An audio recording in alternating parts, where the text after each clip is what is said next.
Good morning and happy Saturday to everyone. This is Al, Red Sox fan. Hope all is well. And we're going to do a little taking a look at some cards. Well, the sound check went marvelous, didn't it? There we go. Second screen just took a pooper. There we go. All right. Use the Kindle as a second screen. So hope everyone's doing well on this Saturday or whenever you're watching. We're going to take a look at some. It's a 1986 Topps set and 1985 cards, Mr. Utah Mike. And I do have that other card set, and we'll take a look at those cards another time that you requested. I try to go downstairs real quick and pull them out, but I have this set up to go, so I couldn't find them. I had to go down to check the laundry anyway, but we will take a look at those.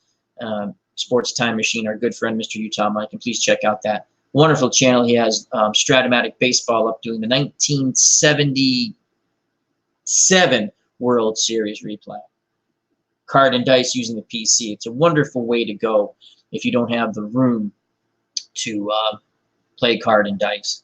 Also, check out Dave Gardner's channel. He's doing a lot of good stuff, digital to dice, and he's showing you a lot of new great games. His new one is Fast Play Action, I believe it's called, from Downey Games. I watched that video today. It's flip cards, and it comes with a flip card Excel helper, it looks like. And it's interesting. I don't like flip cards, but it's interesting and looks fun. And he showed you some of that gameplay, so check that out. Also, check out Uncle Ron Juckett Retro Sports Network, amongst our other friends, such as Comics with Bueller and Sam's Tangled Web, and so on and so forth. A lot of great members in the FOC. Remember to support them. Remember to support those who support you, where you actually get some feedback from the channel when you're watching it. A lot of channels out there not giving you feedback, and yet people still go there. Incredible to me. But enough of that. We have Phantomatic in the chat. Happy Saturday, my friend. I'd like to get Phantomatic on sometime on a Saturday morning chat, possibly, to talk about. He does a cool thing with the metal detectors, and he's a big card collector. So, all right, so let's take a look. We're going to look at the 1986. It's the 1986 Topps set, but 1985 cards for obvious reasons. It'll come up the next year. And one of the cards, when I was a kid, I hated to get. Now, I was buying sets by that time, which really did take a lot of the fun out of card collecting. But I did get all the cards, as opposed to getting 4 million of the same card that you didn't want and you couldn't trade to save your life. So the cards I used to hate when I was a kid, because it was part of, you're like, oh man, a wasted card, were the checklists, right? Trying to get this camera, never zooms in, but anyway, the checklist. These are like the most valuable cards now for some reason, because no one kept the checklists. And so I have all the checklists. I know we're going to start with the exciting stuff. All the checklists. It goes from 1 to 792. There are 792 cards in the 1986 set, which is the 1985 season. 792 cards. At some point, this will autofocus. It just doesn't want to autofocus. It's supposed to. It doesn't. Anyway, that says 792. So these are the checklists. And it just tells you all the cards you're supposed to have. Now, what I used to do as a kid was use them as a checklist and check off and get aggravated and throw them away. But these are actually, for some reason, valuable cards, at least last time I checked. Not my cards, I'm just saying. I remember seeing that somewhere on the line. Checklists. So if you have them, keep them clean, folks. Might send your kids to college someday. Of course, you have to find the person who wants to buy the checklists. Cards are only as valuable. There's really no value to these cards whatsoever, except for what people believe what they're valued for. To me, it's wonderful memorabilia. Now, we're going to take a look at the special cards in the 1986 Topps baseball card set. They had some cool stuff. Now, in 1985, Pete Rose broke the all-time hits record, and we'll discuss that a little later. But the first ones they came with were turn back the clocks. And I remember when I was pulling these out, putting them in order. Hello, Kingdom. Hope all is well. That they had the turn back the clock sets. And it's 1, 2, 3, 4. It's only 5 cards, but it's kind of cool to look at the way the cards looked back then. And I actually think I have this Fernando card. I traded, oh, I was a dumb kid. I traded away, not these cards, but a lot of old cards to get newer cards. Not very bright, but I'm doing okay. Thank you for asking. Hope you're doing well also, Kingdom. So the first one is a 1981 Fernando Valenzuela. And again, I'm working on the camera to autofocus. It just does not want to do it, even though I set it on autofocus. And I know it's a little blurry, but I think that's right here is the best you can see it. Anyway, we're just showing the cards real quick. Fernando Valenzuela, it shows you the style of the card. So that's Fernando. And then on the back, it just gives you 1981 might be termed the year of the pitcher. Well, we know 1968 was the year of the pitcher. In the season marking the 25th anniversary of Don Larson's 1956 World Series perfect game, Len Barker retired 27 batters in a game to equal the feat. Charlie Lee authored a no-hitter. Raleigh Fingers had distinction of capturing both American League Cy Young and MVP awards. Dave Righetti was selected All-Star Rookie of the Year. Steve Carlton scored 15 strikeouts in one game to become baseball's first southpaw to reach the 3,000 whiff plateau, so on and so forth. So that's why they're saying it's the year of pitcher. A lot of great stuff happened in 1981, year of the pitcher. Though to me, 1968 is the year of the pitcher with Bob Gibson and Denny McLain. Denny McLain having a very great year, but no Bob Gibson. I know the Tigers did beat the Cardinals in the World Series, but Denny McLain's no Bob Gibson. And we have Fandom D. Saint in the chat. Hope all is well. As he says, chat with Al in the afternoon. My lunch just gotten better. Got to get in touch with Fandom D. Saint. We're going to be talking a little Negan Walking Dead coming up soon. Negan, one of my favorite characters of all time. Great character. Negan gets things done, as I just dropped the baseball cards. But I caught them in my lap because I'm as quick as a fat cat. All right, so then the next one is Tom Seaver, 1976. I had this card. I had it. I traded it away as a kid. These were my cards that my brother handed down to me. I traded away 1976 Tom Seaver. Yeah. All right. And so this is Tom Seaver, 1976. Again, I have to get... Someone has to help me with this autofocus. It just will not autofocus in. So I know it's a little blurry, but anyway, what they're doing is they're just showing you the way the card looks. In 1976, might be termed the year of record breakers. Nolan Ryan set a record for achieving 300 strikeouts for the 4th time in his career. Butch Metzger set standards for relievers with 12 wins at the start of a career. And Jose Morales set a mark with 25 pinch hits during the campaign. Joe Morgan earned his 2nd consecutive National League MVP award. Jim Palmer copped his 3rd American League Cy Young Award in 4 seasons. Thurman Munson, God rest his soul, was selected as the American League's most valuable player, and that was in 1976. The Yankees would win the American League Championship Series. Chris Chambliss had a walk-off homer, and then they would be swept by the Big Red Machine in 4 games in the World Series. All right, so that's a Tom Seaver card. Will, how you doing, my friend? Hope all is well. No, thank you for stopping by. I understand. Check out WVogs18, wonderful card collecting channel. Also, please check out Fandom D. Saint. Wonderful TV reviews and recaps. Absolutely entertaining, very knowledgeable. I have espresso in it. This is like a triple, quadruple, gazillion espresso in my coffee cup. So then we have one of the all-time, well, they're all greats, these players. But one of my favorites is Say Hey Kid, Willie Mays, 1971, coming to an end of a career. 1973 would be Willie Mays' last year. He played with the Mets in the World Series, and he was a shell of himself. I think he actually did score a winning run in extra innings in one of those games, though. So Willie Mays, 1971, again, I don't know why the camera does not autofocus, because I've set it on autofocus, so Sorry for the blurriness of the card. Willie Mays. It's turned back the clock. And in 1971, let's just read what it says here. Might be termed, they like that phrase, might be termed. You think they would have come up with something different, but they might be termed the year of the Hall of Famer.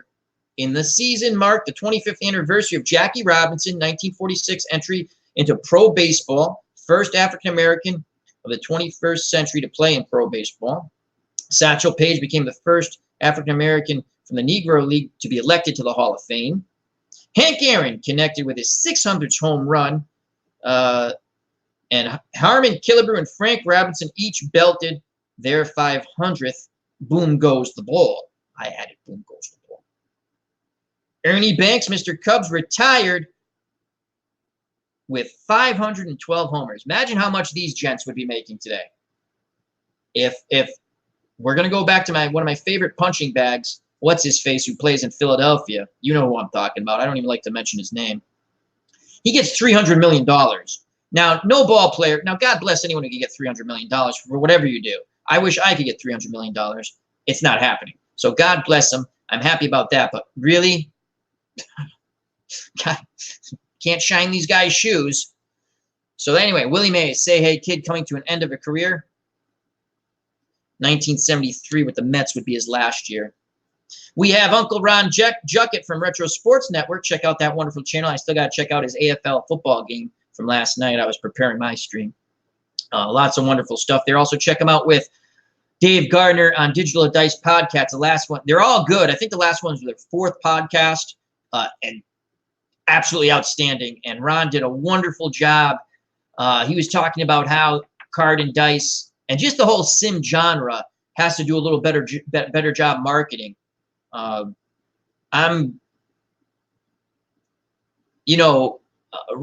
and a couple other people, I think on some of their comments they read, a small YouTuber, when we're playing their games, we're actually advertising their games. And they should embrace us a little more. Now, I don't want anything free. I'm just saying they should embrace us a little more. We're the ones pushing their games. They see us play the games, whether it's myself, Ron Juckett, Dave Gardner, Chris from Stratomatic Delaware, who's changed his name to Tabletop Delaware, I believe, and others, Sports Time Machine, everyone in the sports sims community. We're advertising your games, and you should show us a little more love. That's what I'm saying. But yeah, wonderful games out there. I think the sports sim community is all right. I really do. There's a lot of gloom and doom in that, not by Uncle Dave and Uncle Ron, but those forums are hilarious. That's why I don't go to them. Dude, enjoy what you're playing. There just has to be an evolution of the game. You can still have your card and dice. Not everyone has the room. And you do have to start functioning the card and dice. Stratomatic gets it right. No matter how much I complain about Stratomatic, they must be listening to us, especially me. They actually had sales, and I spent $1 gazillion on their last good sale. It's pure profit for Stratomatic. Those PC seasons are created already. Pure profit. The one thing Strat should do is just tweak their look a bit. They have a little dude run around the bases, just like move it, sort of like replay baseball. But other than that, Stratomatic has it right with that. You do have to evolve with the community. There's still going to be people who want to play card and dice. I have it set up. I don't have the camera system. I will show it. I'm trying to do more stuff with Excel spreadsheets. That's kind of fun. Takes me a little longer to set up, but it's visually more appealing to the people. So when I do card and dice, it's off my radio call, and you have to enjoy that. If you don't like to hear my voice, oh well, don't watch for that, because it's me doing a radio call and having some fun with the chat. That's what it's all about, having fun with the people. The other thing I'll take objection with those forums, because a lot of people said they're solitaire games. Yes and no. That's why we do this. So people who want to share what they're doing can share with us. Never think you're alone. Ever, ever, ever. That's why another reason I don't really care for those sites. And I shouldn't say that, because I read them once in a while. There's a lot of nice people on there, and even the people who are gloom and doom are probably okay. But you go to those forums to share with other people. So even though you're playing solitaire, folks, you're sharing the information. Share with one another. Tell people what you're doing. Join our FOC. Join our Discord. I put stuff in there all the time when I can't sleep. Playing Mets, Red Sox, But yeah, I think I understand what some of the comments were. And I watch a ton of YouTube. I might not comment with everything. But I think the sports sim community is okay. What I think is they have to evolve with the marketing. Ron waited patiently to get his point across. I kept watching. He's going, okay, you got another comment, Dave? And a lot of people, I understand, they were frustrated.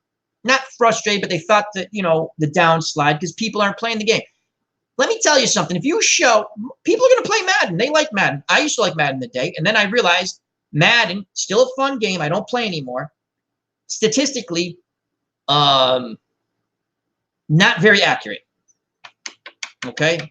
Not very accurate. And again, it's a video game with stats in it. You cannot sim through that. You can and you can't. Okay? It's not very accurate. It's fun. I used to spend a ton of time with Madden making the old teams and all that. They took it away and I stopped buying it. I don't care about the new teams. I play it real quick. It's fun. That's fun. I don't want to sound like the old guy, but I'm just telling you, I like the old teams. Nostalgia. That's what sports simming is about. Nostalgia. Market to nostalgia, people. Hello? There's a thing on Netflix called Stranger Things. Very popular. You know why? It's nostalgic about the 80s and it's wonderfully done. These guys have to start marketing. Action PC games are absolutely fabulous. Now, it's a closed sim engine, so some people don't like that. Okay, whatever. I don't have to be spoon-fed. But again, if that's not your thing, that's fine. But there's a lot of people out there, young people, like Thrice Cerrone, a card collecting tree. He comes watch our stuff. He's much younger than us. He enjoys it. I don't know if he does any sports sims, but you have to market right. The games are good. If you show a kid, here's the other thing. There's another comment. Well, no one's playing it. And then the guy talks about how his son, well, just show your son the game. I guarantee you, if he likes sports, anyone who likes sports will like sports sims most likely. Now, the one thing fantasy baseball and sports, the reason why that's popular, you get to make a team and they're gambling on it, basically. It's legalized gambling. How they beat that, saying, well, it's not gambling, and they have great attorneys because they beat that when they try to shut them down. And listen, you should do whatever you want with your disposable income. That's the way I look at it. So that's a little different. See, I think with the fantasy baseball and football, and I assume they have it for the other sports too, you can win money. So that's the draw for that. You do have to touch into that community, though, because I'm sure there's some people who are sports simmers. We know a couple of people who are sports simmers who do, if you follow them on Twitter, they do the fantasy thing. I got the espresso belches right now. Thrice Cerrone says, I used to like Madden. It's fun, but you get to a certain age, it's really, the fun thing about Madden was you could set your plays up beautifully. And then they kept getting more with it got away, what Madden got away from, for me at least, and we'll get back to the cards, it went to how quick you could move this, how quick you could do this. It was that, but it was also your brain. I could set this play up, I can run this play left, and then bang, counter right, and you're going to pop, right? So you had that element of a sim with ability. Yeah, it's pretty much this, for me. How many times can you get beat by a 10-year-old talking trash to you, or some guy who sits there and hey, they just had that Fortnite tournament in New York. The winner got $3 million. Hats off to him. And they called it like a sport. I listened to some of it. Those guys should call real sports because at least they're exciting. That's the other thing. A lot of guys who call sports now boring as hell. Very, blah, blah, blah. Anyway, back to the card collecting. And you know what? I forgot I can do this. So Thrice Cerrone. There's Thrice Cerrone. Check out that wonderful channel. And we have Sports Time Machine. He says, I love Discord. I do too. More people should use it. Put your stuff in there. That's what, talk to one another. That's what it's about. We have Larry Harris. Hello, Larry. He says, I do enjoy playing the games I have for a hobby. Status Pro, History Maker, Baseball, and Stratomatic. It's good stuff. It's Ron hit it on the head. It's a great name. Check out that podcast. You got to check it out. Dice to Digital, or Digital to Dice. I mess it up all the time. And it's on YouTube too. It's always fascinating to me. Absolutely wonderful. It's absolutely wonderful. You're welcome, Ron. Retro Sports Network, Partners in Crime with Dave Gardner, Uncle Ron Juckett. I never could understand when Ron did the post-game show for the Nationals and he covered the Nationals for real, and no one would go to these YouTube. I don't get it. I don't get it. You can actually talk to people who really covered the game, you know. So go to the podcast on YouTube at least. If you can't catch it, I don't catch them live, unfortunately, on the podcast. But you can call in. Take advantage of this. My God, where else can you do this? But yet, everyone goes to the same YouTube channels that don't even. I will send messages to certain channels, you know, polite messages, see if they'll reply back to me. Never reply back. Shame on them. Shame on them. Go to the channels that reply back. You can be part of the discussion. We also have Kingdom Creative. He says, drink some espresso, LOL. Love espresso. And we have Fandom D Saint. Double Espresso explains how Al has too much energy all the time. Well, Al gets to a crashing stop at times. I forgot to do this. I forgot we had this. We have W Vogs. We need to do our sports movie stream eventually. We will. September, remember? See you in September. Check out that wonderful channel. And I think we got everybody as I keep. Oh, Fanomatic. Can't forget Fanomatic. We love Fanomatic. All righty, back to the bottom. And click that. All right, still getting used to this. Oh, so this is the digitaldice.com. That's the site. And then Uncle Ron says, we don't stream the podcast live yet. My faux pas. Just check it out. It's absolutely wonderful. And again, you get to participate. At least you can leave comments. They'll read your comments, and you should. You keep going to the same why. Mind-boggling to me. Mind-boggling, but whatever. They read off people who left comments on the forum because they put the question up on that Delphi forum page thing, whatever. Again, not a big fan of those. I'm sure I'll get some hate mail on that. I appreciate everyone who posts stuff, but there's a lot of negative people in those forums. You know, like there are people when Craig Wenzel did his game All-Star Lineup Baseball. It's a fun game. It plays differently. And people jumped all over him for it. Why? You didn't like the game? Okay, that's nice. You didn't create anything, did you? No. So check that game out. Plays differently. It just quicker play. I mean, it plays baseball. That's All-Star Lineup Baseball. Craig Wenzel. They had him on the Digital to Dice podcast. So again, I'm not a big fan of those forums. A lot of negativity that I see. Well, at least maybe that's all I read. Maybe I shouldn't. Anyway, back to the cards. Here's another of my favorites. Frank Robinson. He passed away. It was very sad. And just on the other note, Harley Race passed away, the wrestler. He always gave good matches. I always liked King. Well, then he did the shtick with King Harley Race. That was kind of fun. Yes, I know, Will. I know, Will. You already put that in. I said we're going to do it in September. When you said you're going to do it in September, that's when we're going to do it. Please do not retread that stuff. All right, Will? I love you, man, but don't keep putting the same stuff in. I told you we'll take care of that. All right, so we have Frank Robinson. And this is 1966. 66 had some good offensive numbers. And again, we get to the 1966, what might be termed, that term again, the year of the individual achievement. Phil Regan, 13-game winning streak, represented Major's longest. God, I need new glasses. I can't read that. The longest of the season. Larry Jaster pitched 5 shutouts versus the Dodgers to tie a major league record. Holy, my God. He shut out the Dodgers 5 times. Dodgers must have had nightmares of him, if I read that correctly. And Sonny Siebert hurled campaign's only no-hitter. So he had the only no-hitter of 1966. Sam McDowell spun back-to-back one-hitters. Sandy Koufax topped 300 strikeouts plateau for the 3rd time in his career. Anyway, so that's the year of the individual. And we have the last one. And it is Roger Maris from 1961. Gee, I wonder why they chose that year. 1961, Maris breaks the home run record. 1961, Roger Maris. That's what the cards look like. Ooh, wait, that one's sort of still not auto-focusing in.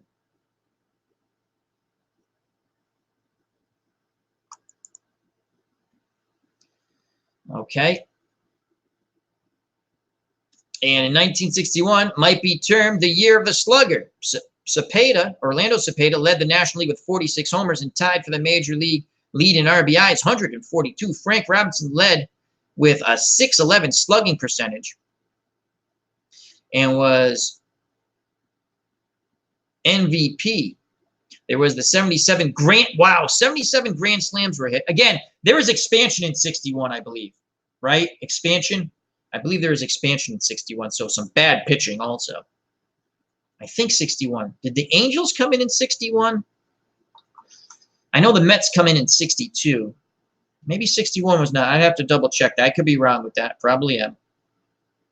And then, of course, you have 61 homers by Roger Maris. Mickey Mantle, what did Mantle have? He had 54, I think. So, anyhow, we have the Cubs, the Bears.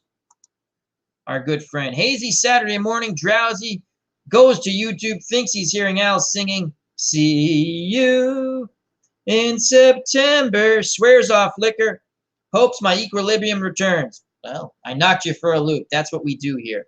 Good to see our good friend, the Cubs, the Bears.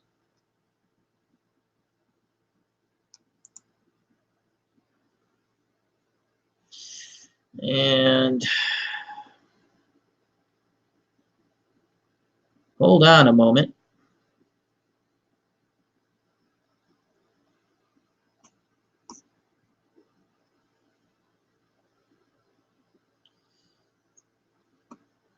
So, we had a disruption taken care of. Moderators, make sure, that's why you're moderators, my friends. All right.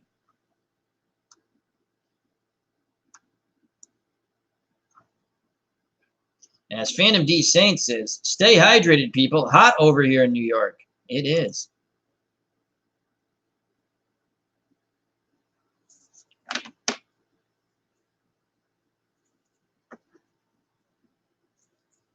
Now, we're going to go to these. They had a American League, National League All-Star set. It's kind of cool. Don't know if they still do this. They probably do with the new cards. Anyway, we'll go through them quickly. Gary Carter of the Mets. Again, this does not autofocus. He was the catcher. So you had Gary Carter. You had Dwight Gooden of the Mets, National League All-Star, 1985. Jeff Reardon of the Expos. I still love this uniform. This is one of the classic uniforms of all time.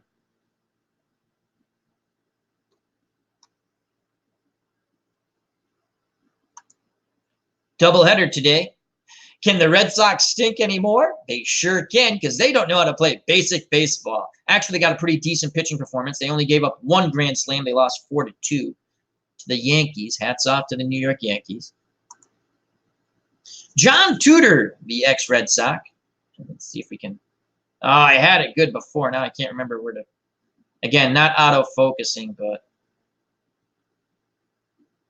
had a very good year in 1980. Oh, the other thing that was cool, I forgot to show you. They had like the team leaders, or the league leaders on the back. So back of John Tudor's card, 1985 National League leaders, earned run average. Dwight Gooden was number 1, 1.53 earned run average. How much would he make nowadays? John Tudor, 193. Orel Hershiser, 2.03. Now, these are real good earned run average. You see guys like, yeah, their earned run average is 3 point something. That's pretty good. No, it sucks. It sucks. Baseball's changed. I'm an angry old guy. No, I'm just kidding. Now you have Keith Hernandez from the Mets. And on the back of his card, game-winning RBIs. Hernandez had 24 that year. Followed by Carter, who had 18. Mets had some good teams then. They were fun to watch. Watched them on Channel 9. As Larry Harris says, But the Red Sox beat the Yanks 3 out of 4 last weekend. Yeah, true. It was fun to watch, but Yankees are a real good team. Hats off to them. Their pitching's going to hurt them in the playoffs, though. You know, they got to get that straightened out. We have Evengi Crosby in the chat. As he says, that's because the ball is juiced now. You're probably right. So check out that wonderful card collecting channel.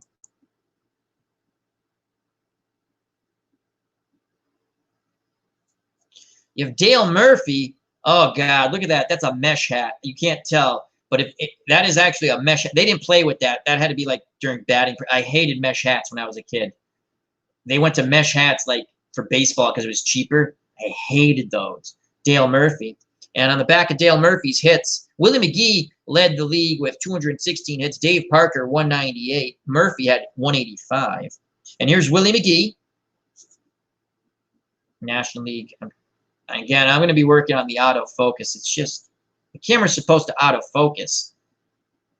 It's not. So I'm doing something wrong, obviously. Willie McGee batted the batting leaders in the National League, 353, followed by Pedro Guerrero, 320, and Tim Raines, 320.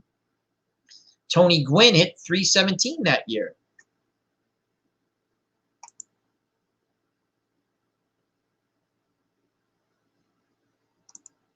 The Cubs, the Bears says, I don't know how to define a classic uniform. I just know one. When I see those Expos uniforms rock. I like them. There's something about, they did the multicolors correct. You see some of these college football teams now, ugh, they kind of do that whole, it's too space age for me. I like basics.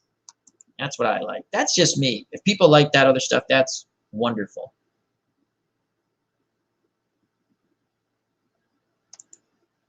Maybe check your StreamYard camera setting too.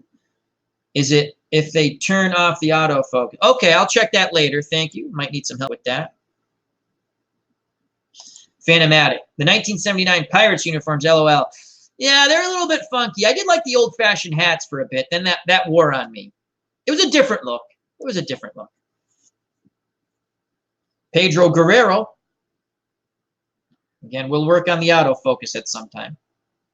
Just not now. I thought I had it set. It didn't work. On base percentage, he led the National League, 422. Then Mike Scioscia. So the Dodgers had the top two on base percentages.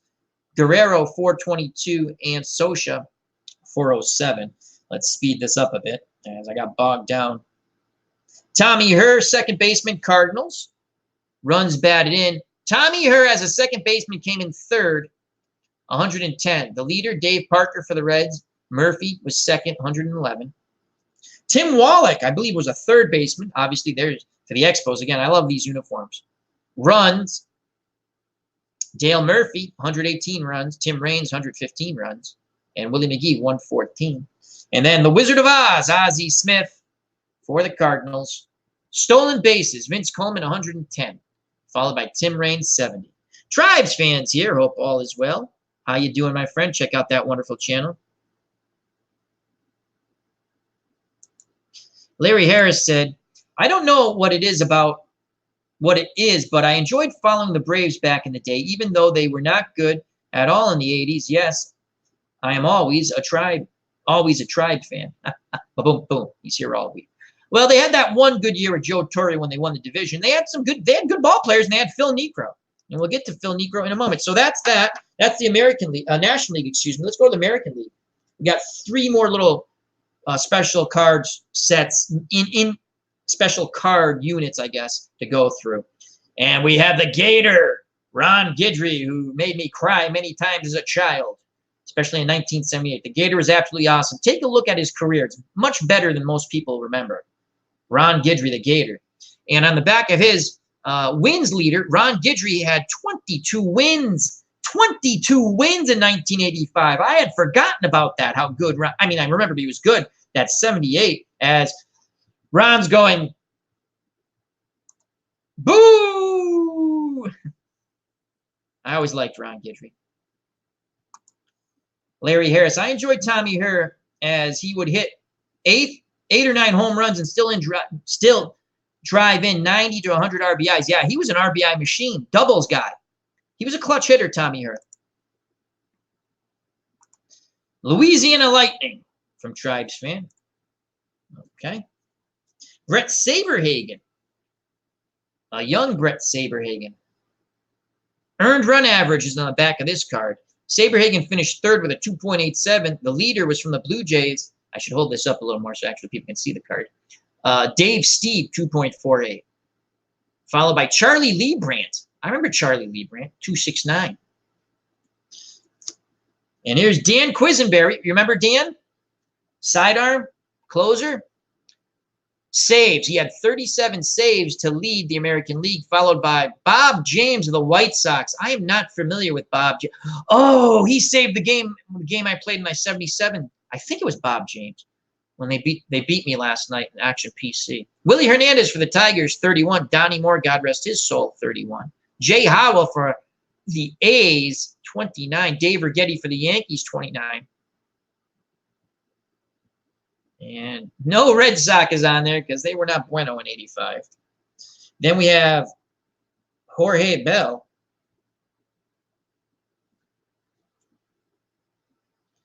Home runs. Darrell Evans for the Tigers, 40 home runs in 1985. Carlton Fisk for the White Sox. Thank you, Red Sox, for not signing his contract, numbnuts, or sending it late just to be dopes. 37. And bye-bye Balboni, Steve Balboni, 36. Don Mattingly for the Yankees, 35. Mattingly probably would have been a Hall of Famer possibly if he had not hurt his back. Very good player. Dave Kingman for the A's had 30. I just going down the list, and that name jumped out at me. Dwight Evans, finally a Red Sox, shows up on a leaders. He was number 9 with 29 homers, with Kirk Gibson also with 29 homers. Yes, that's what I thought. George Bell. I'm sitting there going, is that George Bell? And then we have Mr. May. Dave Winfield as the boss. George Steinbrenner termed him. Runs. Ricky Henderson for the Yankees, 146. Cal Ripken, 116. Dave Winfield, 105 runs. And then here's Ricky. No one loves Ricky more than Ricky. Great ball player, Ricky Henderson. On base percentage, Wade Boggs, Red Sox, 450. George Brett, 436. Toby Harrah, then with the Rangers, 432. Ricky Henderson, 419. Eddie Murray, 383. Willie Randolph, 382. Alvin Davis, 382. Dwight Evans, 378. Brett Butler of the Indians, 377. And Rod Carew of the Angels, 371. George Brett. Remember the hemorrhoid commercials for George? Batting average. Wade Boggs, 368, won the batting title that year, followed by Brett at 335 and Mattingly, 324. And here's Carlton Fisk, who the Red Sox let get away. Good job, Boston. Runs batted in. Don Mattingly knocked in 145 runs in 1985, followed by Eddie Murray, 124, Dave Winfield, 114. And Carlton Fisk knocked in 107. Jim Rice knocked in 103, as I'm just looking down the list at players. Billy Buckner for the Red Sox, people forget, knocked in 110 runs in 85 and knocked in another over 100 in 86. Red Sox would not have been in the World Series had it not been for Billy Buck.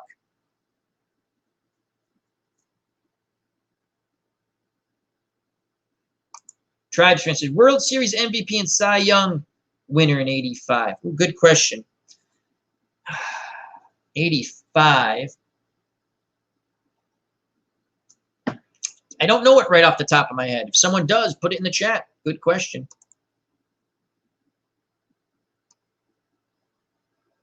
Saberhagen for Cy Young in the American League? I'd have to look. I think I have that over here in another thing. Tribes, every time I see Dave Winfield, I remember the Indians acquiring him from the Twins for a dinner. Saberhagen. Oh, it is Saberhagen. Okay. Saberhagen. So I was right off the top of my head, as confirmed by Tribes Fan and Sports Time Machine. Phantomatic. 1986 Topps cards were 35 cents per pack. It's insane how much cards cost now. All right. Well, we have two more. Don Mattingly. Had he just stuck around another year, he would have got a World Series ring, I believe. Hits. Wade Boggs, 240 hits. Then Mattingly, 211. Then Bill Buckner, again of the Red Sox, 201. Kirby Puckett, 199. Brett had 184. I'm not going in any particular order now. I'm just looking at names here. Harold Baines, 198. All right, so the last one, a shortstop, was a pretty good shortstop in the day. Damaso Garcia of the Blue Jays, stolen bases, Ricky Henderson with 80, and then Gary Pettis of the Angels. I saw Gary Pettis play for the Holyoke Millers in Double-A ball in Holyoke, Massachusetts, way back when, at Miller Field. So those are your American League All-Stars of 1985. Now let's go to the record breakers. Here's a good one. I always loved Phil Niekro. I have him on my Open World Red Sox 1972 team, which I'm in my 1973 season. Phil Niekro. New York Yankees' oldest pitcher to hurl a shutout. Phil Niekro. 1985, at that time, record breaker. And I'm just going to turn it this way so I can read it. Phil Niekro becomes a patriarch among pitchers to hurl a shutout. Did I say no-hitter? I meant shutout. Shutout. Oldest player to say hurl a shutout. Toronto, October 6, 1985, Yankees' Phil Niekro today becomes the oldest pitcher to hurl a shutout, whitewashing the Blue Jays at 46 years old and 188 days. The former mark was held by Satchel Paige, listed at 46 years old and 75 days, when he spun the shutout versus the St. Louis Browns, for the St. Louis Browns versus the White Sox in September 1952. So some cool information there. And then we have Dwight Gooden, record breaker. Dwight Gooden, New York Mets, youngest 20-game winner in modern history back in 1985. Again, I don't know has that changed? Probably not. Dwight Gooden becomes the youngest 20-game winner in modern history. August 25th, Flushing, New York, 1985, Mets Gooden wins his 20th game of the year. He's 20 years old, 9 months, 9 days. The previous record, modern record, Bob Feller. So he beats Bob Feller's record in 1985. Then we have Vince Coleman. Again, these are the 85 record breakers. Most stolen bases for a rookie in a season. Alan Shaw, how you doing, my friend, from across the pond? Hope all is well. Hello, Alan. Phantomatic. If you have the 1986 Eric Davis card and it grades a PSA of 10, it would be worth over $700. Only a PSA grade 10. Only 3 PSA grade 10s. I have the card. I don't know if it's graded that. I have that whole set. It's in good shape. I don't think it's $700 worth, but they're memories to me. So someone wants to give me $1 million, I'll by all means sell them. So again, Vince Coleman. And at some point, we will get the camera to actually autofocus on the card, just not today. Vince Coleman, 110 stolen bases, sets all-time record for rookies. October 6th, and he beat Juan, is it Juan Samuel? Yeah, so wow. The former freshman mark was 72 swipes by Phillies Juan Samuel in 1984. So that record did not last long for Juan Samuel, 1 year. And then we have game-winning hits, Keith Hernandez, 1985. Keith enjoyed his partying days in St. Louis. Hernandez recorded 24 game-winning hits during the 1985 campaign. The former mark was Harold Baines in 1983, 22 games for the White Sox. Then Fernando Valenzuela in 1985. Dodgers, most consecutive innings, start of a season, no earned runs. Fernando hurled 41 1/3 innings without allowing an earned run to start the season. The former record was 40 2/3 by Giants' George Wiltse, I think, 1912. And then I like this one. I love this pitcher, Tony Perez, former member of the Big Red Machine, comes back to Cincinnati. Tony Perez of the Reds, oldest player to hit a grand salami. Tony Perez. Played briefly for the Red Sox. Always liked Tony Perez. Tony Perez belts a Grand Slam, oldest player in history at the time, on May 13th, 1985, in a 7-3 win over the Phillies. The wallop came one day prior to his 43rd birthday. Tony broke the mark of Cubs' Cap Anson, who was 42 years old and 106 days when he hit a Grand Slam August. That can't be right. That is a typo, because I know Cap Anson played way back when. August 1st, 94. That's funny. That's a typo. It's 1986. Card said 1985, and they got 8/1/94. Well, that's wrong. I got to look into that. I didn't even notice that's a typo. That's pretty funny. And then Pete Rose breaks the all-time hit record. Pete Rose, in my opinion, should be in the Hall of Fame. Put a little thing next to his plaque, banned from baseball operations. So Pete Rose, Cincinnati Reds, most hits lifetime. Most hits lifetime, Pete Rose, not in the Hall of Fame. He should be in the Hall of Fame, in my opinion. I know people all bet on it. Banned from baseball operations. That's all. Regardless of what you think of Pete Rose, all-time hits leader should be in the Hall of Fame, my personal opinion. I know Johnny Bench and the others don't think so. Well, they're entitled to their opinion. I'm entitled to mine. Should be in the Hall of Fame. All-time hits leader. Should be in the Hall of Fame. Next to his plaque, broke the Cardinal rule, bet on baseball. Banned from baseball operations. And he should have a ceremony and everything. And you can even bring up that he's banned from baseball before he has his little speech. But he should be in the Hall of Fame. Took Pete Rose 23 years to achieve. Pete's 4,192nd hit makes him the game's most prolific batsman. That happened September 11th, 1985. He broke Ty Cobb's record. Pete singled and tripled in a game and scored both runs in a 2-0 victory over the Padres. Pete Rose should be in the Hall of Fame.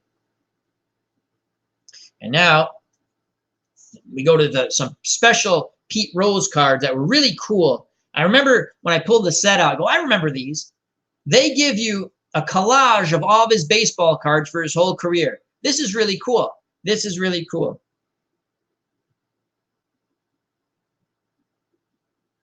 Okay. As Alan Shaw says, the year of the Mets, sex, drugs, and rock and roll. Oh, and a bit of baseball too. Yeah, they want, the Mets probably should have won a lot more, been in the playoffs a lot more. That team, just like the Chicago Bears in football, when they from 85 on, they should have been back at that Super Bowl at least one more time, but they didn't make it because of certain players. Sports Time Machine, I believe, is in agreement with me. Amen out. You can put banned from baseball. I'm even turning on the steroid guys now. They hit it. I'm not happy with it, but if I can't be a hypocrite and say if Pete Rose belongs in, if they get voted in, Clemens and Bonds were probably Hall of Famers before they ever took that stuff. I'm not happy that they took that stuff. Bonds never got proved to take that stuff, but his head, now he took growth hormones, most likely, possibly, I should say. His hat size grew at 30. You don't get a growth spurt at 30. Great ball player. They're all great ball players. Philip Reynolds says, hey. Hello, Philip. Hope all is well. Thank you for joining us. Our good friend, Sports Time Machine, Mr. Utah Mike, says, Manfred should reinstate Rose. He should be in the Hall of Fame. It's silly. It's silly. I get it. You bet on baseball. Cardinals sin. You can put that banned from baseball operations. He's very knowledgeable about baseball. He's prickly, whatever. I thought he was actually really funny on the Fox thing. He ends up losing his job because of an allegation that, again, was not proven. I'm not saying he did or didn't do that allegation. I'm saying people shouldn't lose their jobs for an allegation that's not proved regarding something else I'm not going to get into. And if he did do that, then by all means, lose your job. And we have Dustin and Blake, Cards and Dice. Cards and Dice. Card collecting channel with his son. Wonderful channel. Check that out, please. He says, what? Talking about Bonds. Yeah. You know what? If he gets voted in, it doesn't bother me anymore. I know he did something.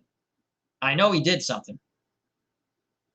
As he says, big head. Oh, yeah, he had the growth spurt. But he was a Hall of Famer before. So that's someone's personal preference. If I say you have to put Pete Rose in, then I can't be a hypocrite, in my opinion, and say if those guys should have – they're not going to get voted in right now. And I think someone brought up – I think it was in the Discord, our Discord, Munson. Hopefully the veteran – do they still have the Veterans Committee? Vote in Munson for the Hall of Fame. Philip Reynolds. What's worse, gambling or the drugs? Well, they're equally bad. Probably they're equally bad. You're not supposed to gamble on baseball. It's a cardinal sin. Don't do it. The Black Sox. And the drugs help. You know, to me, Hank Aaron's still the whole all-time hit home run leader. And Roger Maris is the all-time single-season home run leader. That's just me. But the other guys did it, so hats off to them. I hated that they trudged out Hank Aaron to congratulate Barry Bonds. You can see Hank Aaron just looking at him going, this guy beat me. And again, they'll bring up the greenies and all that stuff, the amphetamines that players were given by the team. Here, take this. This will pep you up. But they, they'll bring that up. People bring that up. They're equally as bad, but hey, people choose what they do. People drank and played ball. So good thought there, Philip. Dustin and Blake, drugs because it affected every player in the game. Another good point. Another good point, Dustin and Blake. Sports Time Machine. Voters proved their point, and Bonds and Clemens were one first ballot. Now put them in. I don't know if I read that in the proper context, but I know what he means, and I apologize if I did not read that in the proper context. All right, so anyway, I like the collage of Pete Rose cards. It's a lot of fun, and we're going to finish up pretty quick. We're coming up on an hour, and I got to get back to laundry because it's Saturday. S-A-T-U-R-D-A-Y, right? So it's a collage of Pete Rose cards. This is 1963, 64, and 65, and I wish this camera would autofocus. I apologize. It doesn't. It's supposed to. So that's that. These are fun cards. I look. What do you think of the white and the red for the unis there? For the Reds, kind of sharp in a way.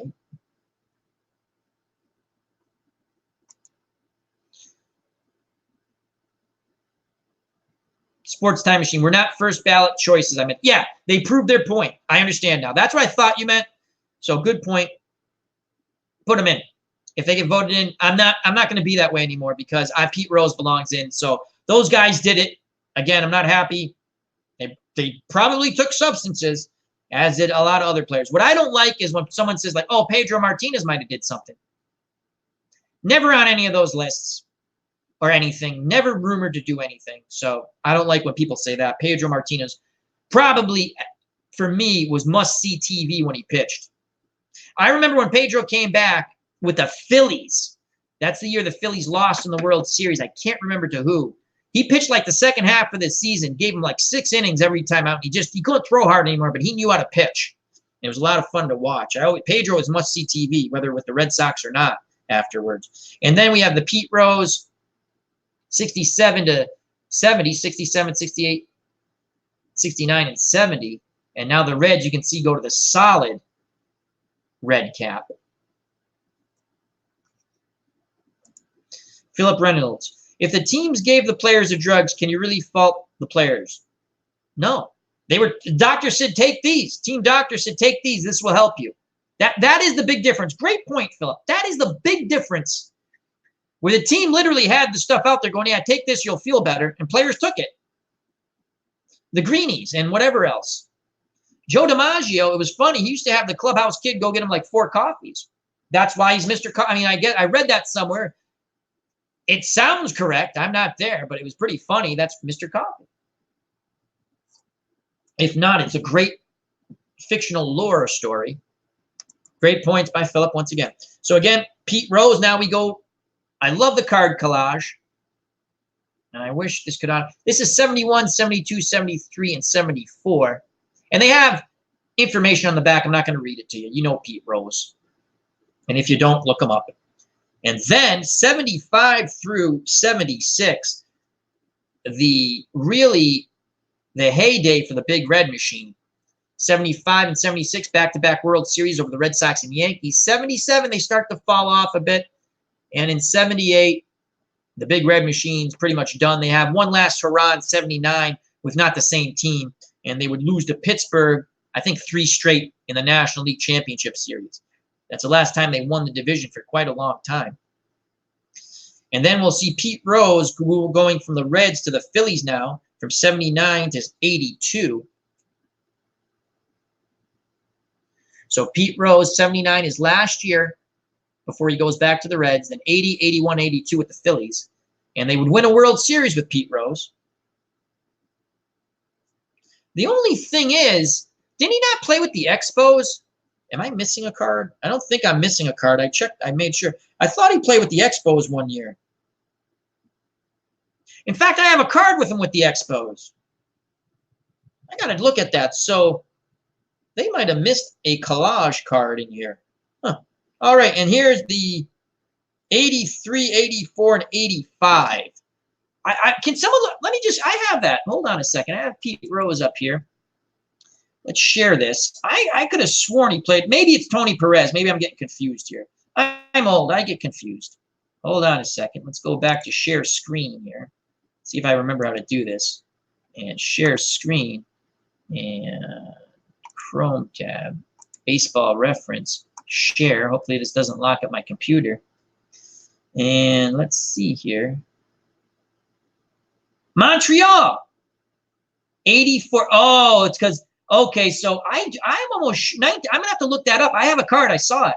80. It's going to be the 85 set 1984 season. He does play for Montreal. 43. Is that 43 games or is that the number? Age 43, duh. And he played 95 games for Montreal. So he had a half season in Montreal, then goes to Cincinnati. Okay, I knew he played for Montreal. And again, look at that. 4,000, he ends with 4,256 hits. Gold. See the gold? Should be in the Hall of Fame. Pete Rose. Charlie Hustle. Regardless of what you think of him, my opinion, he should be in the Hall of Fame. All right, let's get rid of the share now. So he did play with Montreal. Al Red Sox fan is not going crazy. Thank you for stopping by. Check out Fandom B Saints' wonderful TV recap and review channels. He's got to head out, Al. Thanks for the lunch stream. Take care, everyone in the live chat. Philip says, Tony played with the Expos as well. Yep, thank you. Larry Harris, thank you. 84. Yeah, I'm sitting there going, I actually have a card. I saw it when I was pulling out my old card. That's when I went, oh, yeah, he played with the Expos. So that'll be a different card set after we get through the 85 stuff. And we're coming up to an end of this stream. The last one. So we do they miss a card here. I'm not going crazy. This is the end of his playing career. Will become player manager for the Reds. All right, so that's that. And now, coming to an end of our stream. It was a lot of fun. We have Pete Rose, player card, first base manager, pinch hitter, Pete Rose. This is the year he broke the all-time hits record. Turn it that way, I think. Well, again, a little blurry. We got to work on it. This camera's supposed to autofocus. It doesn't. I have to get with someone to try to help me with that. So that's Pete Rose. And my God, is this, look at the small print. Al Red Sox fan, I have a lot of trouble reading this, so I need a magnifying glass for this. 1985, 119 games, 405 at-bats. He batted. Well, you know what? Let's just go back to this because it's going to be easier to do it on this. Let's go back to share. screen because I can't read that little print. Holy poop. That is some small print. So 1985, he batted .264. At 44 years old, he batted .264. And then in 86, his last year in baseball, he batted .219. He was player manager those years. So that is, and that's the year he broke the record, 1985, all-time hits. Let's go back to full screen. All right, one last card, and then we'll quickly go through the Reds team because I pulled it out. This is Pete Rose as a manager. That's his man. So he had two cards, manager and player's card, 1985, Pete Rose.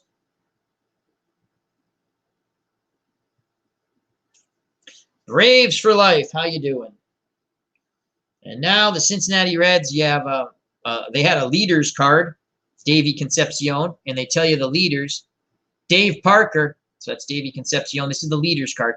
Dave Parker runs 88, hits Dave Parker 198, doubles Dave Parker, ongoing theme here, 42. Triples, Eddie Milner had 7. Home runs, Parker 34. Runs batted in, Parker 125. Stolen bases, Gary Redus 48. And batting average, Dave Parker 312. Pitching, John Franco, appearances 67 games. Innings, Tom Browning 251 and a third. Wins, Tom Browning 20 wins. Mario Soto 214 strikeouts. Complete games, Mario Soto 9. Shutouts, Tom Browning 4. Saves, Ted Powers 27. Earned run average, Tom Browning 355. Jake Cruz, how you doing, my friend? He says, Pete Rose was the man. He was a very excellent. He should be in the Hall of Fame. Should be in the Hall of Fame. Philip Reynolds, you don't have a card with Pete on the Expos. I do. I'm going to find it. I'm almost positive. Not in this set. It's not in the collage. That's why I said, hey, he played for the Expos. I do have it. We'll pull it out next time we do one of these in a week or so. And I had the. Then we have Tony Perez. Okay, these were my favorite cards. That's why I put them towards the top after going through these. And again, if someone can help me autofocus this on the card, that would be awesome sauce. But what I'm doing is not working. So that's Tony Perez, Eric Davis,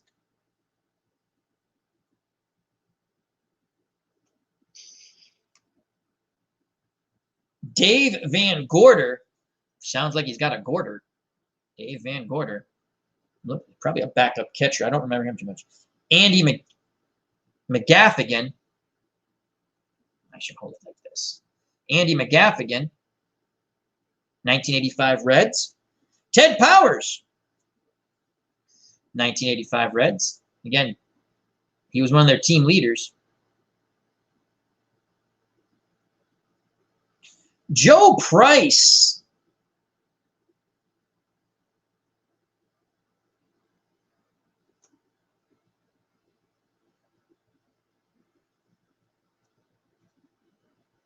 John Stupor. I do not recall John Stupor. I'm in a stupor to recall. Oh, Bo Diaz. Great action pick here. He passed away. I want to say he fell off his roof trying to fix his dish. He briefly played for the Red Sox. He actually came up with the Red Sox. I'm looking now. 2 games in 1977. Then the Indians and the Phillies. He was a good catcher. Bo Diaz. Great action pick there. Ron Oster, I remember. Ron Oster. That's my hand. Cramping from doing cards. Lamore Espresso. And let's get that. Oh, I forgot to take that off. Philip says, what's your next game? Football game?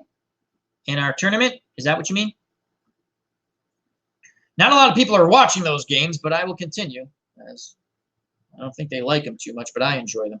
Dave Parker, the Cobra.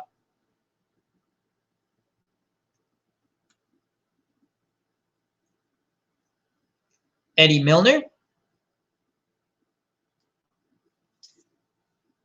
Ron Robinson, another, I don't really recall this player, but he has a baseball card. I'm sure. I'm just that one doesn't pop into my mind. Max Venable. I love that name. Max Venable. John Franco will go on to pitch for the Mets.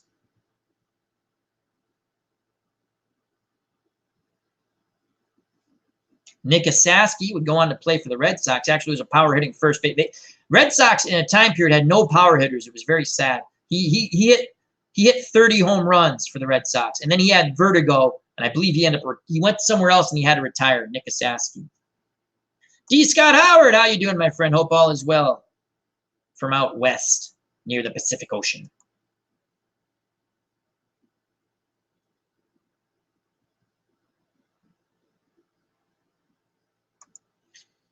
No, what's the next game you're broadcasting? Oh, I don't know. I don't know yet. Probably football.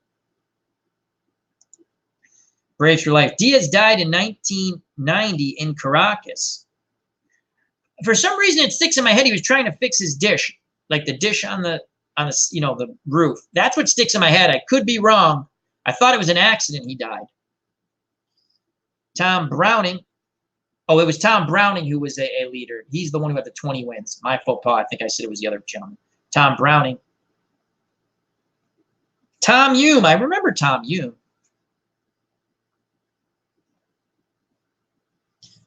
They call him Mr. Tibbs. What movie's that from? What movie's that from? They call me Mr. Tibbs.